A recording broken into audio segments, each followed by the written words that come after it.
اب جو میں آج آپ حضرات کو مسئلہ بتانا چاہ رہا ہوں، جس کے اندر بہت سارے لوگ ملوث ہو رہے ہیں، آپ حضرات اس کو بہت ہی غور سے سنیں، دوسرے لوگوں تک بھی پہنچائیں۔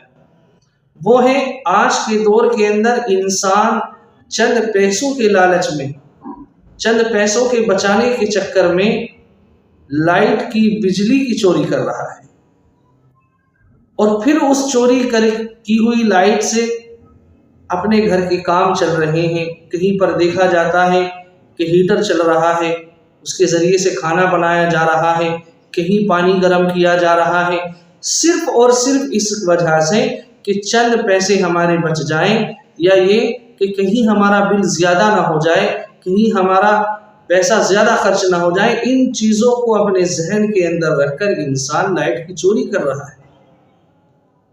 آپ لوگ غور کریں کہ اگر ہم اپنی اولادوں کے سامنے، اپنے پریوار کے سامنے، بچوں کے سامنے یہ چوریاں کریں گے تو کل وہ ہماری اولادیں بڑی ہو کر دوسری طرح کی چوری کریں گی۔ حالانکہ بعض مسائل کے مطابق، فتاووں کے مطابق یہ بات بھی معلوم ہوتی ہے کہ چوری سے جو لائٹ چلائی گئی ہے، جس کے ذریعے سے جو پانی گرم کیا گیا ہے، کھانا بنایا گیا ہے، روٹیاں بنائی گئی ہیں، اس کھانے کو، اس پینے کو بھی صحیح قرار نہیں دیا گیا۔ بعض فتاووں کے مطابق یہ چیزیں معلوم ہوتی ہیں۔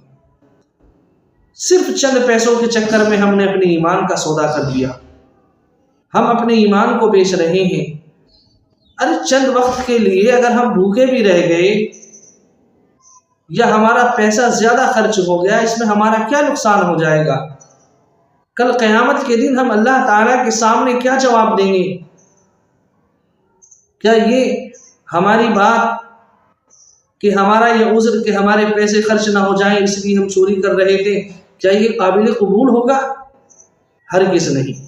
اللہ تعالیٰ کے نزدیک اس عذر کو کسی صورت بھی قبول نہیں کیا جائے گا۔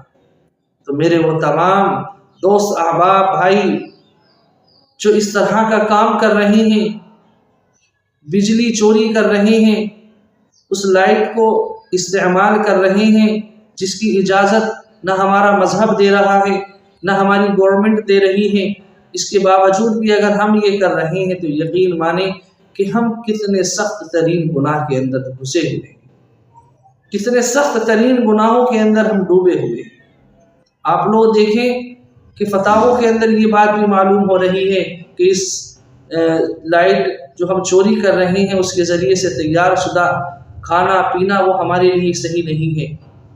آپ حضرات اس طرح کے گناہوں سے بچیں، اپنے پریوار کو بچائیں، اپنے بچوں کے سامنے اس طرح کے کام نہ کریں، ان کو سمجھائیں، بتائیں کہ یہ غلط عمل ہے، اس سے ہماری نسلوں پر بہت زیادہ فرق پڑے گا، اس کا بہت برا اثر ہماری نسلوں کے اوپر آئے گا۔